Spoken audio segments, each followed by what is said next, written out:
যখন ইমাম সাহেব তিনি জায়নামাজে দাঁড়ান, তখন মুয়াজ্জিন সাহেব বলে কাতার সোজা করুন, সামনের কাতার সোজা করুন, মোবাইল ফোন বন্ধ রাখুন। মুয়াজ্জিন বলে, এটা মুয়াজ্জিনের বলার দায়িত্ব নয়, এটা মুয়াজ্জিনের কাজ নয়।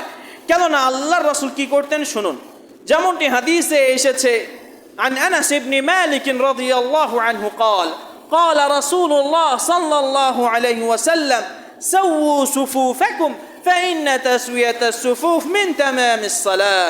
আল্লাহর রাসূল যখন তিনি জায়নামাজে দাঁড়াতেন, একামত যখন শেষ হয়ে যেত, আল্লাহর নবী বলতেন তোমরা কাতার সোজা করো, কেননা কাতার সোজা করা হলো সালাতের পূর্ণতার অংশ, এই জন্য তোমরা কাতার সোজা করো। সুতরাং যারা ওই আমাদের দেশে যে প্রচলনটা রয়েছে, মুয়াজ্জিনরা বলে কাতার সোজা করো, এটা হলো খিলাফুস সুন্নাহ, সুন্নাহ বিরোধী আমল, এটা সঠিক নয়। যদি কাতার সোজা